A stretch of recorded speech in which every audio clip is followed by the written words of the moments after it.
Hello and welcome student, आप सभी का स्वागत है द ऑनलाइन गुरु में। मैं हूं सुनील शर्मा और आज हम डिस्कस करने वाले हैं आरआईएमसी के दिसंबर 2019 के जीके पेपर के बारे में। ये जो पर्टिकुलर पेपर था, यहाँ पे टोटल 75 क्वेश्चन होते हैं।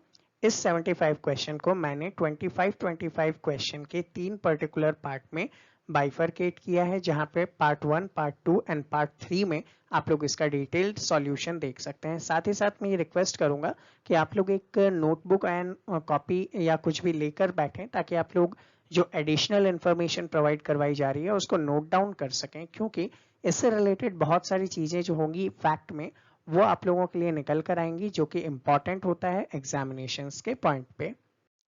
तो इसके पहले अगर आप लोग मेरे चैनल पर पहली बार आए हैं तो मैं आपको बता देना चाहूंगा, आरआईएमसी और आरएमएस के वेरियस वीडियोस आपको मेरे चैनल पे अवेलेबल हो जाएंगे। ये वीडियोस जो होंगे पर्टिकुलरली प्रीवियस ईयर पेपर से भी रिलेटेड होंगे और एंट्रेंस से रिलेटेड सारे इंफॉर्मेशन पे भी होंगे, तो आप उनको भी देख सकते हो। चैनल के अंदर एक अलग से प्लेलिस्ट आप लोगों के लिए मैंने बना रखा है।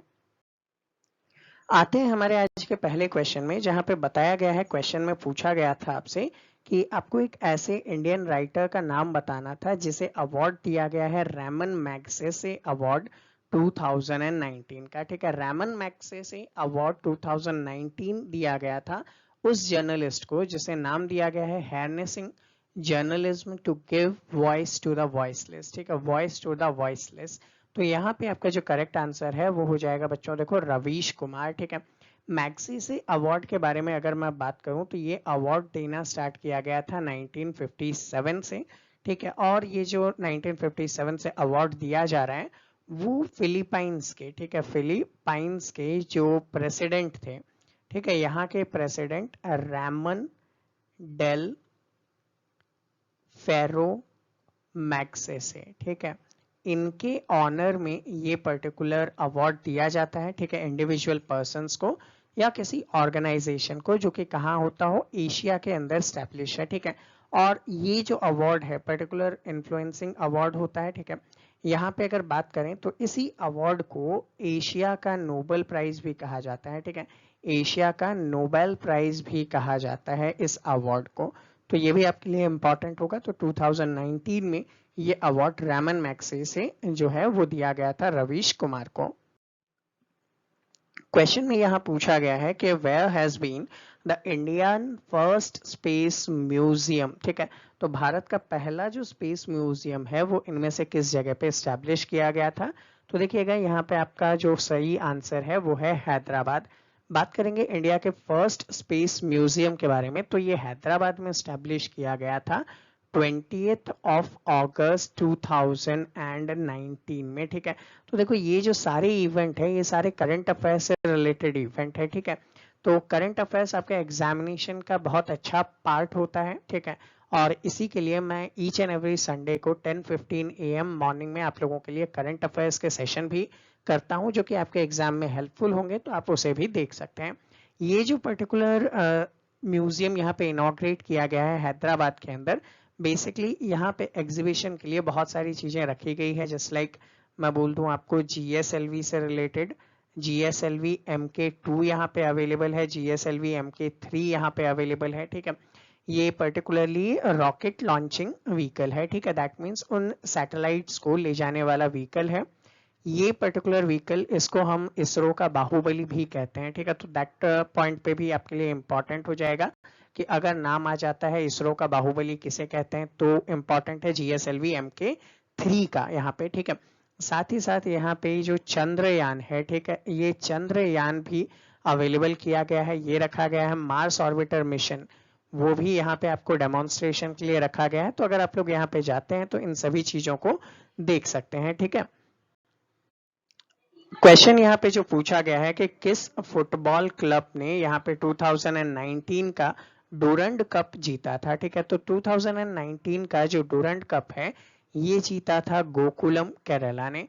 यहाँ पे गोकुलम केरला की अगर बात करें तो ये जो डूरंड कप था ये इस एडिशन का 129th कप था। ठीक है, जो इन्होंने जीता है, और इन्होंने जीता है हराकर, किसे हराया था।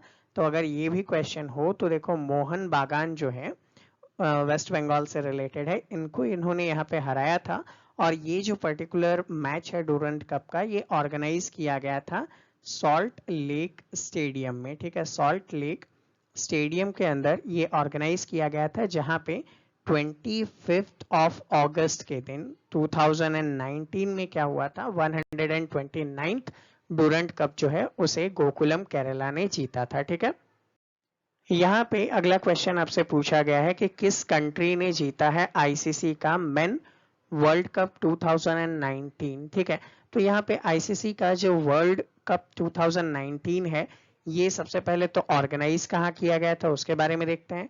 तो ये ऑर्गेनाइज किया गया था इंग्लैंड एंड वेल्स के अंदर, और ये इस एडिशन का 12th वर्ल्ड कप था, ठीक है। ये 12th वर्ल्ड कप था जो कि 11 वेन्यूज में ऑर्गेनाइज किया गया था इंग्लैंड और वेल्स के अंदर। यहाँ पे बेसिकली जो फाइनल मैच है, उस फाइनल मैच के अंदर एक टाई हो जाता है, और उस टाई के अंदर जो सुपर ओवर होता है, सुपर ओवर के थ्रू यहाँ पे इंग्लैंड जीत जाता है, ठीक है। तो 2019 में जो आईसीसी का मेंस वर्ल्ड कप था, जो कि 12th एडिशन था, इसे जीता किसने है, इंग्लैंड ने जीता है। क्वेश्चन यहाँ पे पूछा गया है कि who won the golden man's booker international prize 2018, ठीक है। बुक ऑथर्स के लिए सबसे बड़ा एक प्राइज माना जाता है golden man booker international prize, ठीक है। 2018 का ये जो प्राइज था, ये इसलिए भी इंपॉर्टेंट हो जाता है क्योंकि ये इस मैन बुकर प्राइज का 50th एडिशन था, ठीक है। और ये जो 50th एडिशन था, ये मिला है माइकल ऑनदत जी को, ठीक है। माइकल ऑनदत जी ने एक बुक लिखी थी, उसका नाम आप लोगों को यहाँ पे याद रख लेना है। ये जो पर्टिकुलर बुक है द इंग्लिश, ठीक है, द इंग्लिश पेशेंट के ऊपर बेस्ड है। तो इसका जो हेडिंग है द इंग्लिश पेशेंट है, जिसपे माइकल ऑनदत जी को ये अवार्ड दिया गया है। बात करेंगे यहाँ पे जनरल क्वेश्चन आ गए आपके क्लास 8 से रिलेटेड, जहाँ पर पूछा गया है क्लोरोप्लास्ट इनमें से कहाँ पाया जाता है। तो देखो बेसिक फॉर्मेशन में अगर मैं आप लोगों को बताऊं, तो आप लोगों ने अपने क्लास 8 में ये पढ़ा था कि जो प्लांट होते हैं, उन प्लांट के अंदर क्या होता है, एक गार्ड सेल्स होते हैं, ठीक है। इन गार्ड सेल्स के अंदर अगर हम बात करें तो एक पर्टिकुलर पार्ट होता है जिसको बोलते हैं हम क्लोरोप्लास्ट, ठीक है। ये जो क्लोरोप्लास्ट होता है, इसी के अंदर क्या अवेलेबल होता है, क्लोरोफिल। और ये क्लोरोफिल क्या करता है, प्लांट के लिए फूड फॉर्मेशन का काम करता है, ठीक है। दैट मीन्स प्लांट के लिए फूड फॉर्मेशन का काम करता है। और ये जो फूड ये बनाता है, वो किस फॉर्म में बनाता है, एटीपी के फॉर्म में बनाता है, ठीक है। तो इसका फुल फॉर्म जो है वो आप लोगों से भी कभी पूछा जा सकता है। तो एडिनोसिन ट्राई फॉस्फेट के रूप में ये क्या करता है, अपना फूड जनरेट करता है। तो बेसिकली जो कलरिंग एजेंट है क्लोरोप्लास्ट जो है, क्लोरोफिल इसके अंदर अवेलेबल होता है, ये प्लांट में होता है और कहीं भी अवेलेबल नहीं होता, ठीक है। तो यहाँ पे आपका जो आंसर हो जाएगा प्लांट सेल ओनली, ठीक है। आपको अदर में कंफ्यूज नहीं होना है कि एनिमल सेल भी होगा या नहीं, ये सिर्फ और सिर्फ प्लांट सेल में ही अवेलेबल होता है। क्वेश्चन यहाँ पे पूछा गया है कि कोल तार से क्या लिया जा सकता है, ठीक है। दैट मीन्स कोल तार से आप क्या बना पाएंगे, ठीक है। तो जैसे ही हम बात करें कोल तार की, तो आपको पता है कि जो कोक होता है, उस कोक से जब गैस फॉर्मेशन के थ्रू बनाया जाता है तो कोल तार निकल कर सामने आता है, और कोल तार से हम लोग उसके बाद क्या निकाल लेते हैं, नेप्थेलिन निकाल लेते हैं। और इसी नेप्थेलिन का यूज करते हुए नेप्थेलिन बॉल बनाए जाते हैं, ठीक है। ये जो नेप्थेलिन है, इसका जो केमिकल फॉर्मूला होता है C10H8 होता है। दैट मीन्स ये एक हाइड्रोकार्बन है जो कि हाइड्रोजन और कार्बन से मिलकर बना है। ये जो पर्टिकुलर हाइड्रोकार्बन है, इसको हम बोलते हैं पॉलीसाइक्लिक, ठीक है, पॉलीसाइक्लिक एरोमेटिक हाइड्रोकार्बन, ठीक है, एरोमेटिक हाइड्रोकार्बन इसे बोला जाता है। देखो एरोमेटिक हाइड्रोकार्बन्स के बारे में आप क्लास 10th में जाकर पढ़ोगे। ये उस टाइप के हाइड्रोकार्बन्स होते हैं जो स्मेलिंग एजेंट के लिए हम काम में लेते हैं, ठीक है, जिनका एक स्पेसिफिक स्मेल अवेलेबल होता है, ठीक है। तो पर्टिकुलर ये होता है। तो आंसर में आप क्या कर सकते हैं, नेप्थेलिन बॉल्स को चूज कर सकते हैं। अगला क्वेश्चन यहाँ पे जो पूछा गया है कि the plastic which do not remould again on heating, ठीक है। दैट मीन्स ऐसा प्लास्टिक जिसको गर्म करने पे वो दोबारा शेप में नहीं लाया जा सकता है, ठीक है, दूसरे शेप में आप उसको नहीं डाल सकते। तो देखो आपने अपने 8th क्लास की एनसीईआरटी में, देखो मैं इसलिए बार बार एनसीईआरटी को फोकस कर रहा हूँ क्योंकि एनसीईआरटी से आपके बहुत सारे क्वेश्चंस जो हैं आगे एग्जामिनेशंस में पूछे जा रहे हैं, ठीक है ना। तो एनसीईआरटी पे अगर आप बहुत अच्छे से फोकस करेंगे तो आप लोगों के लिए हेल्पफुल होगा, और हो सकता है नियर फ्यूचर में आपके लिए एनसीईआरटी भी अवेलेबल करवा दूं, तो रेगुलर आप चैनल को विजिट करते रहिएगा, ठीक है।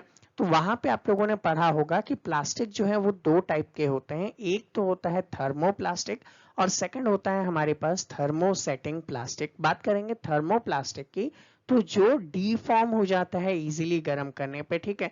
जस्ट लाइक आपने पीवीसी के बारे में देखा हो, ठीक है। ये क्या होता है, थर्मोप्लास्टिक होते हैं। पीवीसी क्या होता है, अगर आपने देखा हो, जो नॉर्मल बॉटल्स होते हैं आपके कोल्ड ड्रिंक्स वगैरह के, वो सारे क्या होते हैं, पीवीसी होते हैं। तो गर्म करके आप क्या कर सकते हो, उसके शेप में चेंजेस कर सकते हो। तो ऐसे जो प्लास्टिक्स होते हैं उनके यूज करते हुए यहाँ पे टॉयज, कॉम्ब या फिर वेरियस टाइप के कंटेनर्स वगैरह बनाए जाते हैं।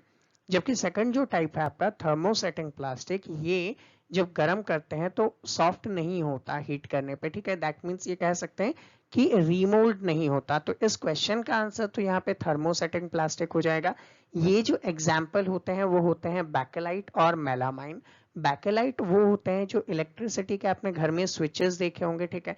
ये जो हमारे घर के अंदर स्विच होते हैं, ऑन ऑफ करते हैं हम, ये इससे बनाया जाता है, ठीक है। और जो बर्तन वगैरह हो गए, जो हम जस्ट लाइक कुकर का जो हैंडल होता है, वहां पे जो ब्लैक कलर का आपने पार्ट देखा होगा, वो क्या होता है, इसी से बना होता है, क्योंकि वहां पे भी हीट से उसके शेप में कोई भी चेंजेस नहीं होते हैं। तो ये भी आप लोगों को साथ में याद होना चाहिए, दोनों का डिस्टिंग्विश करके भी आपको यहाँ पे याद होना चाहिए। क्वेश्चन में पूछा गया है कि व्हाट सब kind of substance are known as lubricant, ठीक है। किस टाइप के सब्सटेंस को ल्यूब्रिकेंट कहते हैं। तो सबसे पहले ल्यूब्रिकेंट का कॉन्सेप्ट जानने से पहले आपको पता होना चाहिए फ्रिक्शन के बारे में, ठीक है। ये जो फ्रिक्शन है, इसके बारे में अगर हम बात करें तो आपको पता है एक सरफेस अगर किसी दूसरे सरफेस के कांटेक्ट में आता है, तो इसके अंदर जो माइक्रो एरियाज के अंदर जो रफ सरफेस होता है, वो एक दूसरे से क्या होता है, कांटेक्ट में आता है और एक दूसरे के स्पीड का अपोज करता है। तो ये कहलाता है फ्रिक्शन। अब इस फ्रिक्शन को हम रिड्यूस करने के लिए क्या करते हैं, यहाँ पे कुछ टाइप ऑफ ऑयल्स का यूज करते हैं, ठीक है। हम यहाँ पे ग्रीस का यूज करते हैं, ठीक है। वो हो गया। तो इस टाइप की जो चीजें हैं वो सारी क्या कहलाती है, लुब्रिकेंट कहलाती है।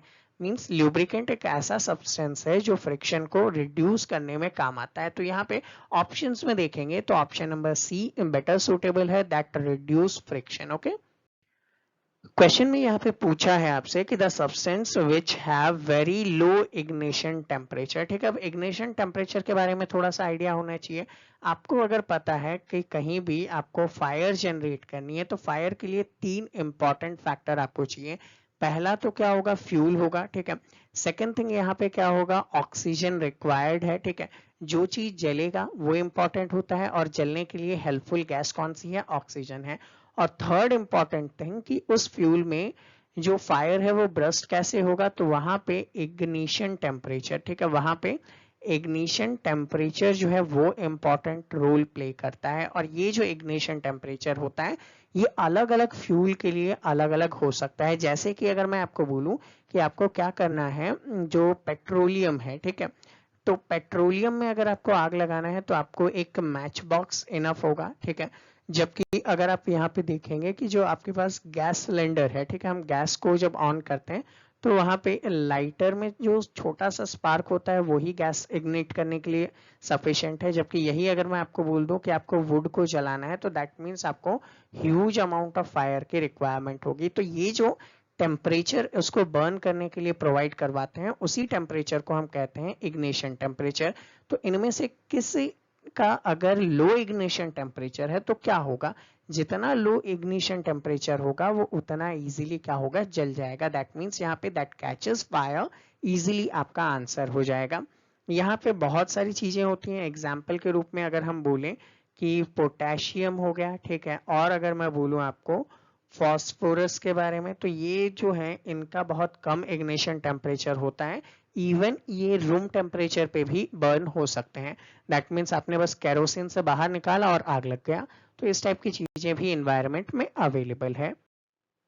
अगले क्वेश्चन में यहाँ पे आपसे पूछा गया था कि which national park established in 1930 6 कौन सा ऐसा नेशनल पार्क है जो कि 1936 में स्टैब्लिश किया गया था और ये इंडिया का पहला नेशनल पार्क है। ठीक है, तो आप लोगों ने ऑलवेज पढ़ा होगा कि इंडिया का जो पहला नेशनल पार्क है वो जिम कॉर्बेट नेशनल पार्क है। ठीक है, इस नेशनल पार्क को 1936 में स्टैब्लिश किया गया था और उस टाइम पे इसका नाम जिम कॉर्बेट नहीं था। ठीक है, उस टाइम पे इसका जो नाम था वो था हैली नेशनल पार्क। ठीक है, आपको ये याद रखना है, हैली नेशनल पार्क था।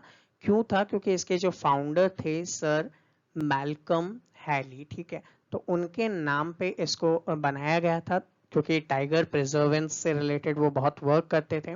ठीक है, उस टाइम पे इसको बनाया गया और इसका जो प्रेजेंट नाम है जिम कॉर्बेट, ये असाइन किया गया था 1956 में। ठीक है, और 1956 में जब असाइन किया गया तो जिम कॉर्बेट नाम के एक पर्सन थे जिन्होंने यहाँ पे वाइल्ड लाइफ को प्रोटेक्ट और प्रिजर्व करने का काम किया था, उनके ऑनर में ये नाम रखा गया था। ठीक है, ये जो पर्टिकुलर नेशनल पार्क है ये आपको पता होना चाहिए इंडिया में उत्तराखंड के अंदर अवेलेबल है। ठीक है, जहाँ पे रॉयल बंगाल टाइगर या फिर यूं कहा जाए कि जो बंगाल टाइगर्स हैं वो बहुत अच्छी क्वांटिटी में आपको यहाँ पे देखने को मिल सकते हैं, जैसा आप यहाँ पे इमेज में देख पा रहे हो।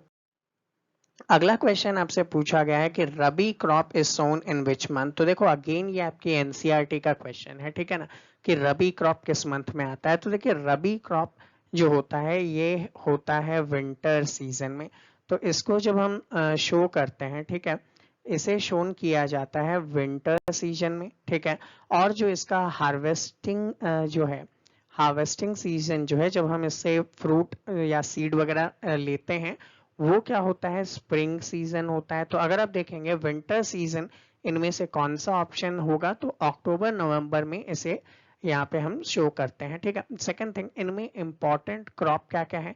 तो अगर अक्टूबर नवंबर में हम इसे लगा रहे हैं तो इससे जो आपको प्रोडक्ट है वो कब मिलेगा, तो जैसा कि मैंने आपको कहा स्प्रिंग के सीजन में मिलेगा। तो स्प्रिंग का सीजन जो यहाँ पे होगा वो बेसिकली अप्रैल और मई माना जाता है। ठीक है ना, अब यहाँ पे जो रबी क्रॉप है, मेजर मेजर रबी क्रॉप इंडिया में क्या है, तो देखिए एक तो व्हीट आपको मिल जाएगा। ठीक है, देन आपको बार्ले मिल जाएगा, देन आपको मिल जाएगा यहाँ पे मस्टर्ड। ठीक है, सीसम हो जाएगा यहाँ पे, और जो पीज है वो आपके लिए इंपॉर्टेंट रबी क्रॉप्स होंगे। ठीक है, तो कई बार रबी क्रॉप और खरीफ क्रॉप के ऊपर भी क्वेश्चन आ जाते हैं, दोनों एक दूसरे के क्या हैं, अपोजिट में आप आंसर दे सकते हैं।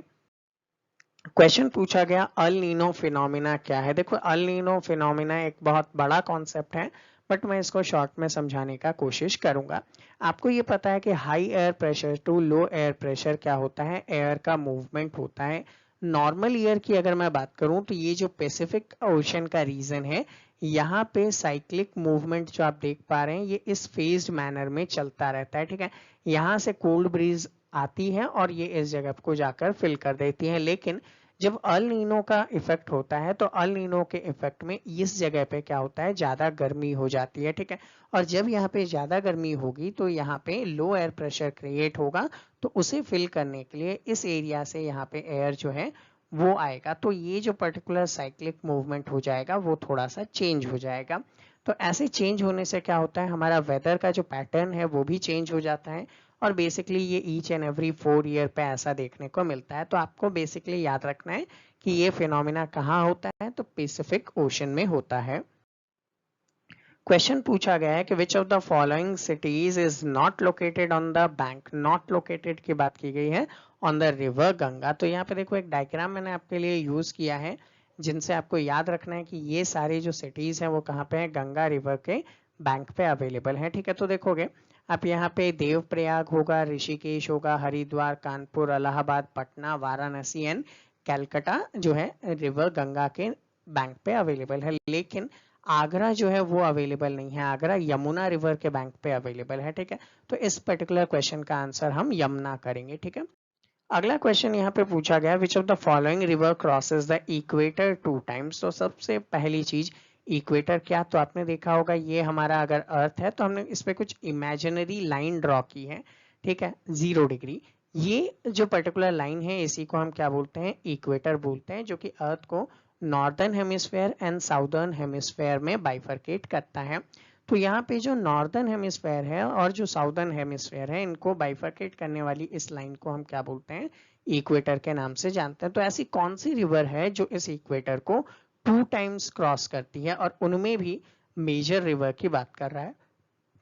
तो यहाँ पे आप देख पाओगे कि नियर अबाउट ये जो रीजन है ये इक्वेटोरियल रीजन है, और इसको क्रॉस करने वाली ये जो रिवर है, ठीक है, इस रिवर को कॉन्गो रिवर के नाम से भी जानते हैं, बट बेसिकली पहले इसे जायर के नाम से हम जानते थे। तो यहाँ पे कॉन्गो ऑप्शन में गिवन नहीं था, इसलिए आप लोग क्या कर सकते हो, जायर रिवर कर सकते हो।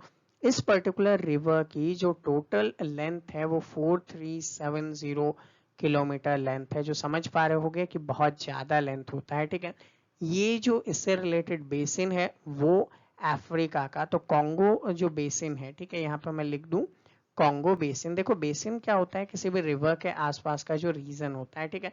तो ये जो रीजन है ये नियर अबाउट 13% एरिया रखता है, किसका, अफ्रीका लैंड मास का। तो ये भी एक बड़ा अमाउंट हो जाएगा, ठीक है।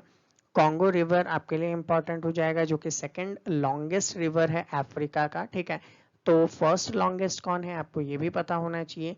तो फर्स्ट जो रिवर है वो क्या है, नाइल रिवर है, जो कि अमेजोन फॉरेस्ट उसी से बनता है, ठीक है। तो बेसिकली इन चीजों को भी आप लोगों को ज्योग्राफी में ध्यान रखना चाहिए। अगले क्वेश्चन में पूछा गया है कि which of the following is the largest archipelago in the world. तो पहली चीज भैया, आर्शीपेलागो क्या होता है, तो देखो जहां पे मैनी आइसलैंड एक पर्टिकुलर ग्रुप में अवेलेबल हो ओशंस वगैरह के अंदर, तो उनको हम बोलते हैं आर्शीपेलागो, ठीक है। तो ये जो आर्शीपेलागो है ये सबसे बड़ा वाला कहाँ पे है, इंडोनेशियन रीजन में है। देखिएगा यहाँ पे इतने सारे आइलैंड्स हैं, ये पूरा का पूरा जो है ये पार्ट है किसका है, इंडोनेशिया का पार्ट है, ठीक है, जो कि पैसिफिक ओशन और इंडियन ओशन के बीच में स्टैब्लिश्ड है। आगे के क्वेश्चन में पूछा गया है कि जो साउदर्न मोस्ट पार्ट है वर्ल्ड का वो क्या है। तो देखो वर्ल्ड में ये पूरा वर्ल्ड मैप आपके पास है, ठीक है। सबसे नीचे सबसे साउथ में ये एक पर्टिकुलर जगह आप देख पा रहे हैं, ये क्या है, केप हॉर्न है, ठीक है। तो केप हॉर्न साउथ अमेरिका का जो पार्ट है ये क्या है, सबसे साउदर्न पार्ट माना जाता है वर्ल्ड वाइड, ठीक है। तो ये पार्ट आप लोगों को यहाँ पे याद रखना है। इसको डिस्कवर करने का काम किया था 1616 के अंदर एक डच पर्सन थे, विलियम, ठीक है, विलियम स्काउटेन ने, ठीक है। ये जो पर्सन है इन्होंने इसका नाम पहले रखा था काप हॉर्न, ठीक है। बाद में इसका जो नाम है वो चेंज होके क्या हो गया था, केप हॉर्न हो गया था। और ये जो सबसे एंडिंग पार्ट है ये चिली के अंदर आता है, ठीक है। तो अगर आपके सामने कभी केप ऑफ हॉर्न ना हो तो आप चेले को भी आंसर कर सकते हो, और यहाँ पे ये भी कर सकते हो कि जो हॉर्नोस आइलैंड है, ठीक है, ये भी आपका आंसर हो सकता है, ठीक है। ये डिपेंड करता है कि आपको ऑप्शंस क्या प्रोवाइड किए गए हैं। क्वेश्चन में बोला गया है कि which of the longest mountain range in the world above the sea level. तो सबसे लंबा माउंटेन रेंज यहाँ पे हो जाएगा इंडीज माउंटेन रेंज, जो कि लगभग लगभग 7000 किलोमीटर लॉन्ग है, ठीक है। और ये जो पर्टिकुलर है आप देख पाएंगे साउथ अमेरिका को पूरा का पूरा लेंथ में ये क्या कर रहा है, यहाँ पे कवर कर रहा है, ठीक है। तो ये इंपॉर्टेंट हो जाता है क्योंकि यहाँ पे साउथ अफ्रीका के वेस्टर्न कोस्ट के बहुत सारे पार्ट आते हैं। जैसे अगर आप देखें तो यहाँ पे वेनेजुएला है, ठीक है, यहाँ पे क्या है, कोलंबिया अवेलेबल है, ठीक है, यहाँ पे इक्वाडोर है, ठीक है, यहाँ पे क्या है, पेरू है। अगर आप लोग मैप स्टडी करते हो तो आपको इजीली समझ में आ जाएगा। बोलीविया है यहाँ पे, चिले है यहाँ पे, और क्या है, अर्जेंटीना अवेलेबल है। याद है अभी अभी हमने बात की थी, ये जो पर्टिकुलर एरिया है वर्ल्ड का सबसे साउदर्न पॉइंट है। क्वेश्चन में पूछा गया है which among the following book was authored by Mahatma Gandhi. इनमें से कौन सा बुक महात्मा गांधी ने लिखा है। तो देखो महात्मा गांधी ने इनमें से जो बुक लिखी है वो है हिंद स्वराज, ठीक है। हिंद स्वराज जो बुक है इन्होंने लिखी थी गुजराती के अंदर, ठीक है, गुजराती लैंग्वेज में लिखी थी, और लिखी थी लगभग 1909 के अंदर, ठीक है। ये जो पर्टिकुलर बुक है इसी को हम लोग एक इंटेलेक्चुअल ब्लूप्रिंट भी मानते हैं, ठीक है। किसका इंटेलेक्चुअल ब्लूप्रिंट मानते हैं वो भी आपके लिए इंपॉर्टेंट होगा कि इंडिया में हम किस टाइप से ब्रिटिशर्स को क्या करेंगे, हटाएंगे और अपना खुद का यहाँ पे डेमोक्रेसी स्टैब्लिश करेंगे। यहाँ पे हिंद मतलब जहां हम रह रहे हैं इंडिया को हिंद कहा गया, और स्वराज, स्व मीन्स बाई सेल्फ, अपना खुद का यहाँ पे गवर्नमेंट होना चाहिए। तो उससे रिलेटेड रोड मैप इन्होंने यहाँ पे क्रिएट किया था। इसके अदर देन इन्होंने बहुत सारे वर्क किए हैं जो आपके लिए इम्पोर्टेंट होता है। जस्ट लाइक अगर मैं बोलूँ कि न्यूज़पेपर्स में इन्होंने काम किया, ठीक है। तो न्यूज़पेपर में अगर नाम आए तो आप बोल सकते हो कि हरिजन न्यूज़पेपर था। ये न्यूज़पेपर गुजराती लैंग्वेज में लिखते थे, देन आफ्टर हिंदी लैंग्वेज में, देन आफ्टर इंग्लिश लैंग्वेज में भी लिखा है इन्होंने, ठीक है। एक और न्यूज़पेपर है जो कि कहलाता है इंडियन ओपिनियन। ये जो न्यूज़पेपर है ये इन्होंने साउथ अफ्रीका में लिखना स्टार्ट किया था जब इन्होंने साउथ अफ्रीका में इंडियंस के लिए वर्क किया था, ठीक है। इन्होंने एक और लिखा था जिसका नाम था यंग इंडिया। ये भी क्या है, महात्मा गांधी के लिखे हुए न्यूज़पेपर है जो कि आती थी इंग्लिश में। इसके बाद इन्होंने एक और न्यूज़पेपर लिखा था नवजीवन, जो इम्पोर्टेंट हो जाएगा, गुजराती में लिखा था इन्होंने। और इनकी जो इम्पोर्टेंट बुक है, ठीक है, इस इम्पोर्टेंट बुक का नाम आप बोल सकते हो कि the story of my experiment, ठीक है, माय एक्सपेरिमेंट्स विथ ट्रूथ, ठीक है। तो सत्य के प्रति जो मेरे प्रयोग हैं उनके बारे में भी इन्होंने एक बुक लिखी है, ठीक है। और सत्याग्रह नाम से भी इन्होंने एक बुक लिखी है। इनके लिखे हुए जो वर्क हैं ये आपके लिए इम्पोर्टेंट हो सकते हैं क्योंकि कई बार एग्जामिनेशन में पूछा जाता है। पूछा गया है कि जो बुलंद दरवाजा है ये अकबर ने बनवाया था लेकिन किसको जीतने पे। तो देखोगे बुलंद दरवाजा जिसको यहाँ पे बोला जाता है डोर ऑफ विक्ट्री, ठीक है, डोर ऑफ विक्ट्री के नाम से भी हम बुलंद दरवाजा को जानते हैं। इसको बनाने का काम 1602 के अंदर किया गया था मुगल एम्परर अकबर के थ्रू, ठीक है। इन्होंने क्या किया था, गुजरात को जीता था, उसके ऑनर में इन्होंने एक दरवाजा बनाया था, बुलंद दरवाजा। ये जो पर्टिकुलर एरिया है ये कहाँ पे अवेलेबल है, तो देखो बुलंद दरवाजा जो है ये फतेहपुर सीकरी के अंदर अवेलेबल है, ठीक है। और ये फतेहपुर सीकरा कहाँ है, तो आप बोल सकते हो कि ये आगरा के अंदर अवेलेबल है, ठीक है। अगर बात करें कि क्वेश्चन में जो पूछा गया है विच of the fundamental duties included in the constitution, constitution में फंडामेंटल ड्यूटी कब लाई गई, ठीक है। तो यहाँ पे आप बोलोगे कि आफ्टर 42nd कॉन्स्टिट्यूशनल अमेंडमेंट ये लाया गया था। अब फंडामेंटल ड्यूटीज जो है हम 42nd कॉन्स्टिट्यूशनल अमेंडमेंट के थ्रू 1976 में लेकर आते हैं। ये लेकर आने का काम हमने किया था यूएसएसआर से, ठीक है। आपको पता है इंडियन कॉन्स्टिट्यूशन के बहुत सारे पार्ट्स हैं जो कि हमने अलग अलग कंट्रीज से हमें अच्छा लगा तो हमने उसे कॉपी करने का काम किया था अपने अकॉर्डिंग एडिट करके। और ये करने का जो आइडिया था वो किसने दिया था, एक कमेटी बनाई थी इस पे। तो उस कमेटी का नाम भी आप याद रखेंगे, वो कमेटी क्या है, स्वर्ण सिंह कमेटी है। तो स्वर्ण सिंह कमेटी के रिकमेंडेशन के बेसिस पे हम लोगों ने क्या किया था, ये फंडामेंटल ड्यूटीज लेकर आए थे। ये फंडामेंटल ड्यूटीज जो है कहाँ से ली गई है, तो आप यहाँ पे बोलोगे यूएसएसआर से ली गई है, ठीक है। अब यहाँ पे आपसे क्वेश्चन पूछा गया है कि एक सेल के बारे में बताना है which electrical energy is converted to chemical energy, ठीक है। तो इलेक्ट्रिक और केमिकल में कन्वर्ट होते हैं। तो इलेक्ट्रोलाइटिक सेल आप लोगों का यहाँ पे आंसर होगा जो कि इलेक्ट्रिकल एनर्जी को कन्वर्ट करता है केमिकल में, then to and fro motion में वर्क करता है। यहाँ पे जो पर्टिकुलर हम गैसेस यूज करते हैं NaCl वगैरह लिक्विड केमिकल से, इनके थ्रू बैटरी में चार्ज स्टैब्लिश किए जाते हैं। अब यहाँ पे कई बार होता है कि एनोड और कैथोड पे क्वेश्चन पूछते हैं कि कौन सा पॉजिटिव चार्ज पार्टिकल्स के लिए वर्क करता है और कौन सा नेगेटिव के लिए वर्क करता है। तो यहाँ पे जो सेकंड इमेज है जिसमें एक ट्रिक है आप लोगों को याद कर लेने चाहिए, positive and is anode and negative is cathode, that means don't panic, panic का P क्या है, positive is anode and negative is cathode। तो इससे आप लोगों को इजीली याद हो जाएगा कि पॉजिटिव चार्ज देने वाला एनोड होता है और नेगेटिव चार्ज देने वाला यहाँ पे कैथोड होता है। क्वेश्चन में पूछा गया है एक ऐसे ग्लैंड्स के नाम आपको बताने हैं जो कि ह्यूमन डाइजेस्टिव सिस्टम से रिलेटेड हैं। तो देखोगे ह्यूमन डाइजेस्टिव सिस्टम में जहां आप देख पा रहे हो डाइजेशन आपका माउथ से स्टार्ट होता है, ठीक है। माउथ से टीथ एंड टंग के थ्रू चलता है, देन सेलिवरी ग्लैंड आता है, फेरिंग्स होता है जो इसको फूड पाइप में और आपके लंग्स के अंदर ले जाने से रोकता है, दैट मीन्स फूड पाइप और विंड पाइप में डिस्ट्रीब्यूट करता है। ईसोफेगस के थ्रू ये पहुंचता है सबसे पहले स्टमक में, स्टमक से ये चला जाता है small intestine, then large intestine और रेक्टम एनस के थ्रू ये आपके बॉडी से बाहर निकल जाता है। तो ये जो पर्टिकुलर पार्ट है यहाँ पे लीवर का भी अपना एक रोल है। ये जो बैकग्राउंड में आप देख पा रहे हैं पेनक्रियाज, इसका भी एक पर्टिकुलर रोल है। सैलिवरी ग्लैंड का भी अपना रोल है, ठीक है। तो यहाँ पे जो मैक्सिमम आंसर आपका करेक्ट होगा वो salivary gland, liver and pancreas तीनों होंगे, ठीक है। तो तीनों को आप लोगों को यहाँ पे याद रखना है।